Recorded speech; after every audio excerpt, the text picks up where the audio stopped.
안녕하십니까, 이진우입니다. 삼성물산과 제일모직, 옛 에버랜드의 합병을 두고 벌어졌던 미국계 헤지펀드 엘리엇과 한국 정부의 국제소송이 있었습니다. 기억하십니까? 5년여 만에 그 소송의 결과가 어제 나왔는데 한국 정부가 이자와 소송비까지 합쳐서 1,300억 원을 상대에게 배상해야 한다는 결론이 나왔습니다. 통신 3사의 과점 체제를 깨려고 정부가 또 다른 네 번째 이동통신사를 찾고 있는데요. 기업들이 재정 문제 등을 이유로 거절하고 있어서 알뜰폰 업체 중에서 대안을 찾는 방안을 또 검토 중입니다. 중국 정부가 경기 부양을 위해 기준금리를 내렸습니다. 미국과 유럽은 고물가와 싸우고 있는데 중국은 반대로 내수 살리기에 힘쓰는 모습입니다. 6월 21일 수요일 손에 잡힌 경제 바로 시작합니다. 예, 오늘은 MBC 양효걸 기자, 손에 잡힌 경제 박세훈 작가, 그리고 서은영 경제뉴스 큐레이터, 이렇게 세 분과 함께합니다. 어서들 오세요. 네, 안녕하세요. 조금 심각한 얘기부터. 네. 양효걸 기자가 준비해 오신 소식. 네. 한국 정부가 미국계 헤지펀드에 690억 원을 배상하라는 판결이 나왔고, 조금 전에 말씀드린 대로 이자랑 소송비까지 합치면 한 1,300억 원 정도 줘야 되게 될 것 같다는. 네. 이게 이제 국제 중재 결과가 나왔다는 거죠. 맞습니다. 재판. 네. 네. 엘리엇 매니지먼트가 이제 우리 정부를 상대로 국제 중재를 신청한 지 5년 만에 이제 결론이 나온 건데요. 엘리엇은 2015년 삼성그룹 오너 일가의 경영권 승계를 위한 삼성물산 제일모직 간 합병 과정에 이 정부가 부당하게 개입해서 손해봤다. 이 정부가 끼어들어 손해봤다, 이렇게 주장을 하고 있습니다. 정부가 국민연금을 압박해서 합병에 찬성표를 던지게 했다는 건데요. 엘리엇이 손해를 봤다고 주장한 돈이 7억 7천만 달러, 그러니까 우리 돈으로 따지면 거의 1조 원에 가까운 액수입니다. 그래서 한국 정부가 이걸 물어내라, 이렇게 주장을 했는데 5년 다툼 끝에 중재 판정부가 어제 엘리엇 측의 주장 일부를 받아들여서 한국 정부가 엘리엇에게 약 5,300만 달러, 우리 돈으로 690억 원을 지급해라. 그리고 5년간 쌓인 이자에 재판 비용 서로 상계한 것까지 이제 모두 합쳐서 1,300억 원 정도를 물어줘라, 이렇게 결정을 내린 겁니다. 예. 그래서 우리가 물어내야 하는 원금 규모, 그러니까 690억 원만 보면은 전체 배상 요구액의 한 7% 정도 해당이 된 겁니다. 그래서 얼핏 보면 우리가 이거 이긴 건가 진 건가, 네. 그쪽은 1조 원 달라고 했는데 690억 원으로 메웠으면 네. 좀 이긴 건가, 이런 생각이 들지만 네. 전반적으로는 한국 정부가 잘못했어요, 네. 하는 얘기니까. 네, 일부 인용이 된 상황입니다. 이게 이 사건이 그러니까 그 삼성그룹을 지배할 수 있는 핵심 회사인 삼성물산, 네. 이거하고 네. 근데 이걸 가져야 되는데 네. 우리 이제 후계자는 이걸 못 갖고 있으니까 네. 후계자가 주식 많이 갖고 있었던 에버랜드. 네. 근데 그걸 이제 회사 이름을 제일모직으로 바꾼 후에 네. 삼성물산이랑 합병을 해서 삼성물산도 가지면 참 좋은데 네. 그러자면 제일모직 에버랜드는 부풀려서 가치를 높여서 추산해야 되고 비싸게 추산해야 되고 삼성물산은 가치 없는 회사로 평가를 해야 둘이 합쳤을 때 네. 그래도 후계자의 지분이 더 늘어나니까 네. 합병 비율을 불리하게 했다는 거죠. 그러니까 맞습니다. 삼성물산 입장에서 볼 때 네. 2015년 5월로 거슬러 올라가야 되는데 엘리엇이라는 이름이 이제 등장한 게 그게 6월입니다. 근데 갑자기 아까 말씀하신 삼성물산 지분을 사들이면서 7%를 확보합니다. 한 7.12% 정도 되는데 3대 주주로 올라서거든요. 그러니까 대주주가 되자마자 이 삼성물산과 제일모직 합병을 반대하고 나섭니다. 그러니까 당시 삼성은 이제 경영상 필요를 이유로 들어서 제일모직 주식 한 주를 삼성물산 주식 약 3주로 바꾸는 이제 조건으로 합병하자 예. 결정을 한 다음에 그해 7월에 주주총회에서 통과시켜 버리거든요. 근데 삼성물산 주주들은 이렇게 저평가된 비율로는 우리 돈 바꿀 수 없다. 우리가 너무 손해다, 이렇게 얘기하는 거죠. 이 합병 비율 자체가 잘못됐다, 이렇게 얘기하고 있는 거고 예. 특히 엘리엇은 그 당시에 자산 기준으로도 삼성물산이 훨씬 큰 회사인데 제일모직 가치를 너무 높게 쳐줘서 삼성물산 주식이 헐값에 넘어갔고 이거는 주주들이 손해 본 거 아니냐. 게다가 이제 특히 엘리엇이 문제 삼은 게 국민연금의 찬성표입니다. 그러니까 국민연금이 삼성물산 주식을 당시에 11% 넘게 들고 가장 이제 큰 주주였거든요. 근데 이제 국민연금이 이 합병에 찬성표를 던지면서 결국 9월에 이 삼성그룹의 이제 계획대로 통합 삼성물산이 출범하고 사태가 정리되는 듯했습니다. 네. 근데 이 불씨를 다시 붙인 게 바로 이제 국내 재판인데 박근혜 정부 당시의 국정농단 사건이죠. 그래서 당시 특검팀이 이재용 삼성전자 당시 부회장이 경영권을 물려받고 아까 말씀하신 삼성전자의 지배권을 강화하기 위해서 박 전 대통령의 도움을 받고 뇌물을 건넸다. 이 의혹을 수사를 했죠. 근데 이 과정에서 국민연금의 의사결정 과정에 정부가 개입했다. 찬성표를 던지게 압력을 넣었다는 혐의가 인정이 돼버린 겁니다. 그래서 문영표 전 보건복지부 장관과 홍완선 당시 국민연금 기금운용공단 본부장이 실제 실형을 받았거든요. 그러니까 삼성물산 주주들은 반대하는 게 정상적이고 합리적인 결정이었는데 네. 삼성물산 주주 중에 하나였던 꽤 지분 많았던 국민연금이 네. 삼성그룹의 로비를 받고 삼성그룹 그 후계자에게 유리한 네. 결정을 내리도록 네. 국민연금 책임자가 압박을 했다. 네. 그게 국제재판에서 진 결과가 왔다는 거죠. 네, 맞습니다. 그러니까 엘리엇이 주장하는 거는 아니 민간 기업들 합병하는데 이재용 당시 부회장 경영권 승계시켜 주겠다고 정부가 끼어들어서 찬성표 던지게 하고 예. 이 때문에 주주인 우리만 피해봤다. 그러니까 끼어든 정부가 배상해라. 이 논리거든요. 그러니까 실제로 당시 이 부회장이 삼성전자 지분을 늘리는 게 굉장히 필요했고 네. 삼성물산은 삼성전자 지분 한 4%를 들고 있었거든요. 근데 당시 제일모직은 이 부회장이 23% 넘게 지분이 있었습니다. 그러니까 이 두 회사를 합병하면 당시 이 부회장의 삼성전자 지배력이 강화되는 상황이었거든요. 이 과정에서 삼성이 의도적으로 아까 말씀하신 제일모직 가치는 부풀리고 삼성물산 가치는 깎아내려서 헐값에 인수한 거 아니냐 이런 부분은 현재도 사실은 재판이 진행 중입니다. 우리나라에서. 네, 우리나라에서. 그래서 이런 소송 소식을 들은 엘리엇이 이거는 정부가 명백하게 국내 재판에서도 잘못됐다는 결론이 나오고 있는 거 아니냐. 그래서 2018년에 다시 중재재판소에 중재를 제기한 겁니다. 예. 그러니까 중재재판소도 딱 보니까 국내 재판 결과도 나오고 한국의 재판 결과를 반영해서 네. 이번 판정을 냈을 거라는 분석들이 나오고 있습니다. 좀 부끄럽기는 한데 재판 결과에 대해서 네. 뭐 한마디 반론을 할 수 없을 만큼의 논리적인 네. 얘기가 나오니까 네. 이게 사실 우리는 이런 점이 좀 있었어라고 할 말이 별로 없는데 어쩌다 이런 일이 네. 21세기 한국에서 벌어졌었을까요? 네, 그래서 사실 우리가 이번 결과 못 받겠다 이렇게 하면은 사실 다시 다퉈볼 수는 있습니다. 네. 하지만 이제 정부의 압력이 있었다는 부분은 재판, 특히 이제 국내 재판을 통해서 어느 정도 확인이 되는 거기 때문에 예. 그 부분도 아주 전망이 밝다고 볼 수는 없고요. 앞서 지난해 8월에 결정이 났던 론스타 사태, 그 예. 외환은행 인수 사태도 당시 우리 돈으로 6조 원이 넘는 금액을 청구했거든요. 론스타가. 근데 이 중에 한 3천억 원 정도가 인정이 됐습니다. 근데 네. 판정 당시 법무부의 이제 코멘트는 어떤 거였냐면 이게 4.6% 패소가 아니라 95.4% 승소한 거다 이런 입장문을 내긴 했습니다. 하지만 이제 결과적으로 이 수천억 원을 이제 세금으로 물어줘야 되는 상황이기 때문에 상황이 심각하고 논란이 커진 거고요. 정부는 이제 론스타 관련해서는 배상액을 아예 0으로 만들기 위한 불복 절차를 준비를 하고 있다고 하고요. 이런 이제 국제 투자자들이 이렇게 중재를 제기한 게 이번 한 건은 아닙니다. 그래서 우리 정부를 대상으로 자꾸 중재를 제기하는 거는 투자자 국가 분쟁 해결 제도 ISDS라는 절차 때문인데 이 절차가 한미 FTA 조항에 포함되어 있기 때문에 이걸 이용해서 계속 문제 제기가 지금 들어오고 있는 거고요. 예. 지금까지 이 ISDS를 이용해서 우리나라에 제기된 게 한 10건 정도 됩니다. 근데 어제 발표로 인해서 지금 절반, 5건 정도가 결과가 나왔고요.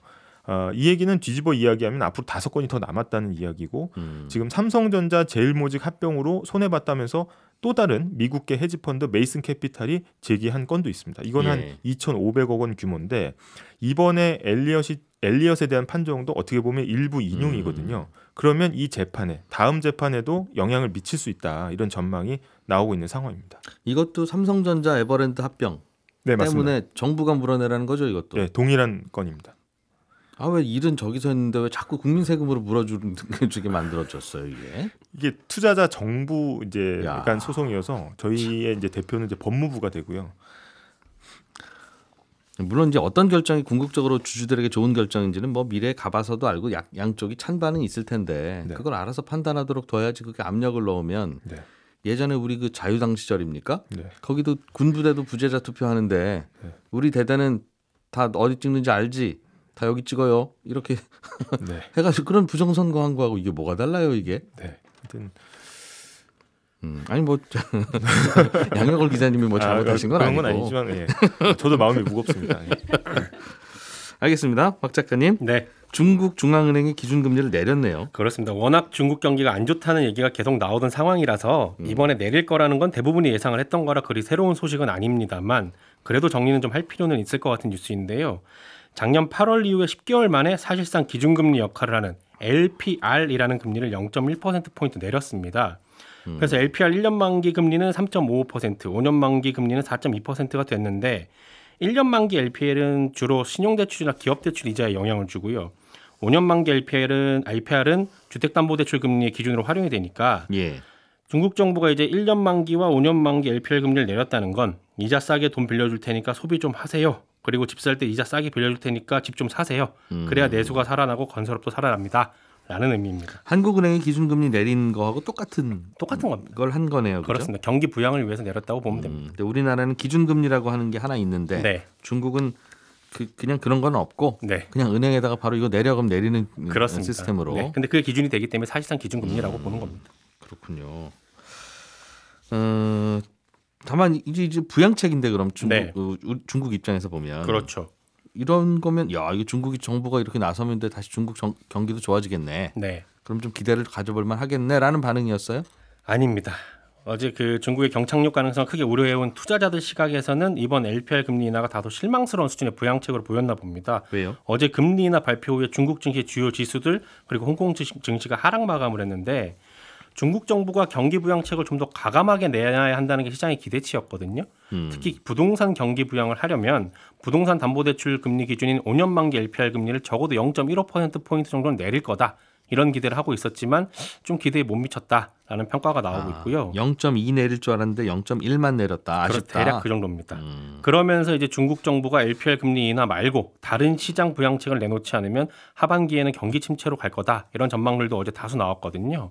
근데 중국 정부가 아마도 여기서 더 꺼낼 수 있는 카드는 하반기에 은행들 지급 준비율을 내리는 건데 지급 준비율이라는 게 은행이 고객들한테 받은 예금 중에 어느 정도 이상은 반드시 중앙은행에 쌓아두라는 거니까 지급 준비율을 내리면 은행 입장에서는 자금에 여유가 생기고 예. 그러면 그 돈으로 대출을 더 해줄 수가 있는 거죠. 그러면 사람들이 그 돈으로 소비를 하든 투자를 하든 할 건데 이건 역시도 실제로 하반기에 가서 내리면 어느 정도나 내릴지 내리면 그게 효과가 있을지 이건 지금으로서는 전혀 알 수 없는 거라서 중국 경제의 하반기 날씨는 여전히 어둡다라는 평가가 나옵니다. 관련해서 어제 중국의 한 경제학자가 이런 평가를 했더라고요. 중국은 지난 수십 년간 경기 침체를 겪어본 역사가 없기 때문에 현 지도부가 이런 상황에서 뭘 어떻게 해야 될지를 모르는 것 같다. 굉장히 강한 비판입니다. 이 정도 경기 나빠진 걸 중국 지도부는 처음 겪으니까. 그렇습니다. 또 그런 평가도 나오는군요. 네.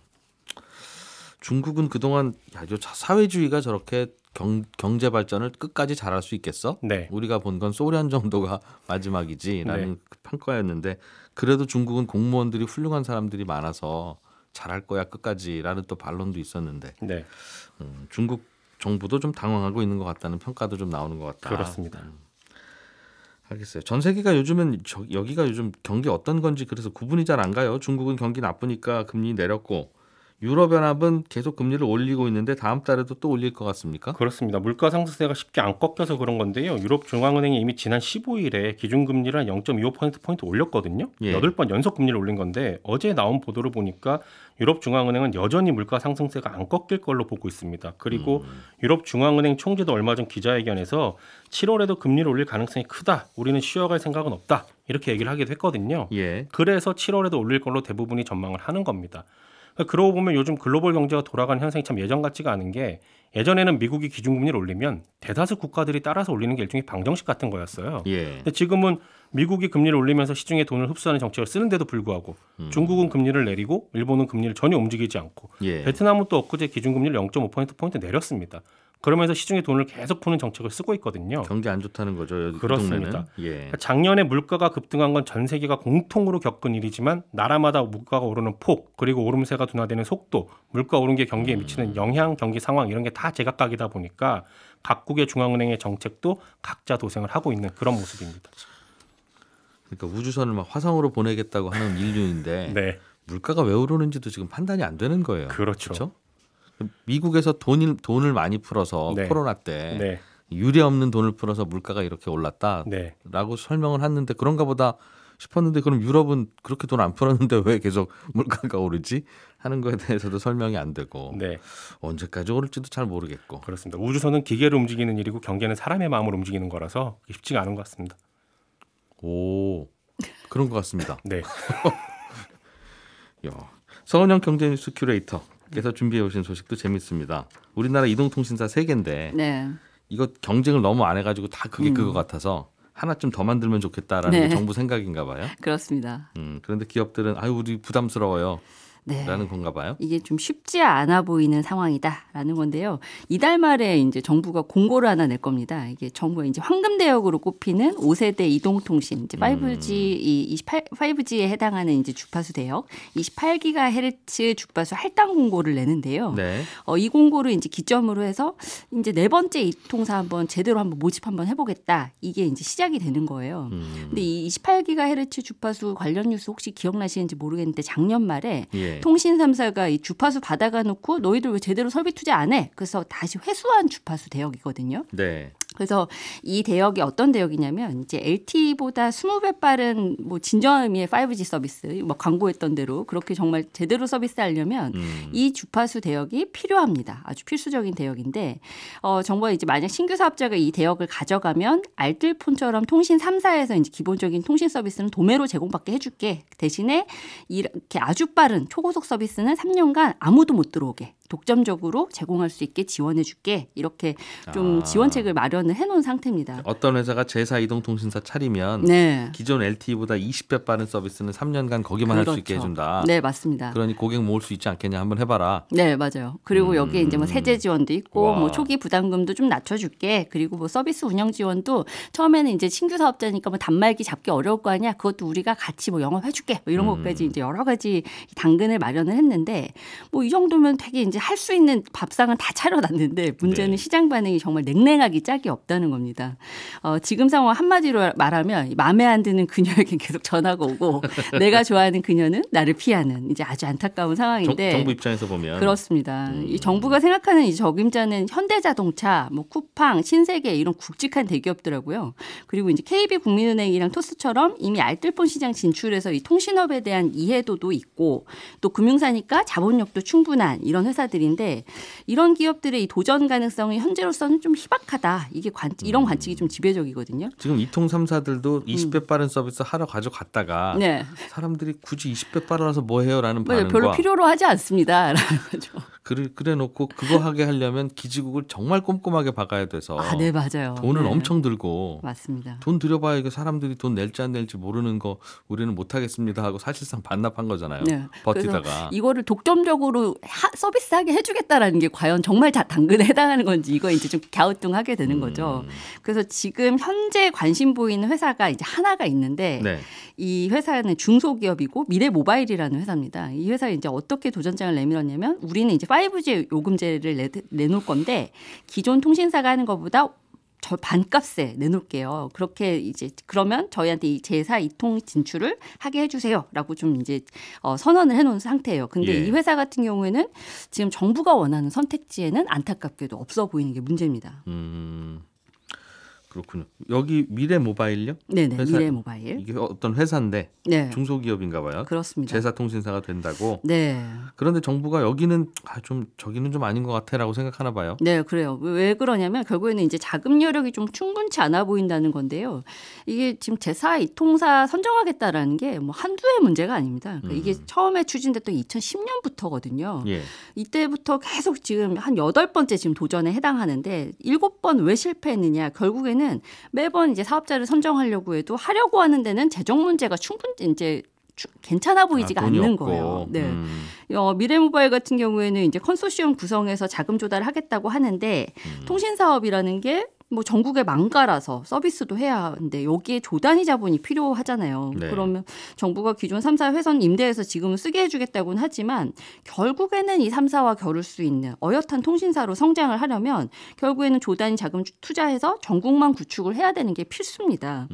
그러면 이제 사실 이렇게 대규모 투자를 해서라도 이 시장 자체가 매력적이면 하고 싶어하는 회사들이 있겠죠. 네. 근데 결국엔 자금력도 있고 통신업 진출할 만한 유인도 있는 대기업들조차 그럼 관심을 왜 안 보이는 거냐 이게 문제인데 여러 가지 이유가 있습니다. 일단은 뭐 통신산업은 정부 규제받는 기간 산업이라서 수익성 자체가 아주 높을 수는 없는데 네. 이미 통신 3사가 이 시장 파일을 아주 골고루 나눠 먹고 있고 이 시장 이 과점 체제가 너무 고착화돼 있다라는 거죠. 예. 그리고 또 스마트폰 보급률이 지금 100% 이상으로 포화 상태인데 또 알뜰폰만 해도 벌써 한 20개 가까운 사업체가 경쟁하는 레드오션이거든요. 예. 그렇다 보니까 이 시장이 과연 새로운 주자가 등장할 만한 매력적인 시장이 맞느냐 여기는 좀 갸우뚱하게 되는 거죠. 그러게요. 정부도 걱정이고 이게 아이폰이 안 나왔었던 시절에는 네. 지금으로부터 시계를 한 15년 전으로 돌리면 일본에서도 소프트뱅크라고 하는 기업이 야, 이거 통신회사 해볼까 말까 뭐 이러고 있었던 네. 회사였다가 네. 우리 회선에 가입하면 아이폰을 쓸 수 있습니다. 독점으로 네. 우리가 애플이랑 계약했습니다 하면서 통신 판도를 뒤집었잖아요. 네, 네, 네. 그런 게 하나 있으면 해볼 만은 한데 네. 20배 빠른 거 할 수 있는 거 가지고는 그냥 빠른 서비스 할 수 있게 하는 것만으로는 아주 매력적이라고 하기 어렵다. 빠르면 좋긴 네. 한데 네. 이거 깨고 글로 가려면 가족들끼리 다 할인 묶여 있고 집에 있는 초고속 인터넷도 아직 그 의무 가입기간 남아 있고 골치 아프다는 거겠죠. 알뜰폰 사업자들을 좀 키워보려는 게 그래서 정부의 대안인가 봐요. 네, 그래서 지금 이제 두 가지 이제 트랙인데 하나는 이제 기존의 알뜰폰 사업자들한테 너희들 이번에 이 공고 내는 거에 한번 도전해봐. 이거 28GHz 줄게라고 하는 거 하나. 그리고 또 하나는 아예 그냥 이번 이제 이 공고 자체로는 뭐 신규 사업자의 도전을 좀 기대하기는 좀 어려우니 예. 차라리 알뜰폰 사업자 중에 나중에 제사 이통사가 될 만한 회사를 한번 제대로 육성을 해보자. 이제 이 두 가지 안이 좀 이제 거론이 되고 있어요. 근데 예. 첫 번째 말씀드렸던 이제 알뜰폰 사업자한테 이번에 이제 28GHz 대역을 가져가라고 하는 건 같은 경우에는 하고 싶어하는 회사가 없습니다. 현재로서는 가장 이제 유력한 후보로 꼽혔던 게 이제 KB국민은행이랑 토스 같은 경우 이미 알뜰폰 사업하고 있기 때문에 이 회사들 들어오면 가장 좀 좋지 않을까라고 예상을 했었는데 일단 이 회사들 모두 알뜰폰 사업에 좀 더 집중하겠습니다. 우리는 이걸로도 충분해요. 네. 왜냐면 사고 싶지는 않아요. 그렇죠. 공짜로 주신다면 네. 받겠으나. 네. 그리고 이제 일본에도 좀 비슷한 사례 있었던 게 이제 라쿠텐이라고 이제 전자상거래 업체인데 이 회사가 이미 이제 이 MVNO, 그러니까 알뜰폰으로 시작을 해서 이제 제사 이통사가 되는 이제 그 과정을 좀 지켜보면 예. 처음에 이제 정말 이 투자가 많이 이루어져야 되고 결국에는 이제 투자가 충분치 못했을 때 제대로 점유율도 가져오지 못하는 그런 결과를 좀 가져왔거든요. 그런 거 봤을 때 이게 쉽게 뛰어들 시장은 아니다라는 결론을 내릴 수밖에 없는 거죠. 그래서 이 후자의 경우에는 아직은 뭐 이제 정부가 뭐 이렇게 우리가 좀 정책 기조를 바꾸겠다라고 공식화하진 않았지만 예. 결국에는 그렇게 갈 수밖에 없지 않겠느냐. 네, 그런 예상이 나오는 겁니다. 예. 박 작가님 짧게 요금 하나만 좀 듣죠. 한국전력이 3분기에 전기요금을 올릴지 안 올릴지 1분기, 2분기 연속으로 다 올렸으니까 네. 올릴 것도 같고 올리면 우리 여름에 전기요금 어떡하나 이제 이런 고민을 잠깐 했었는데 안 네. 올리기로 했나 봐요. 예, 조금 전에 3분기 전기요금을 동결한다고 발표를 했습니다. 예. 말씀하신 것처럼 이번엔 안 올릴 거라는 전망이 강했는데 전망대로 안 올리기로 결정을 했습니다. 동결 지금 요금 대결로 낸다 이거죠. 그대로 냅니다.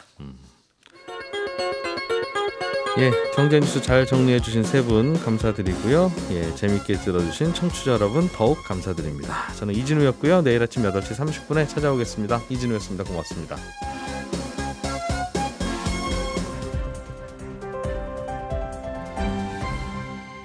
경제를 생각하는 사람들의 즐거운 습관. 이진우의 손에 잡히는 경제.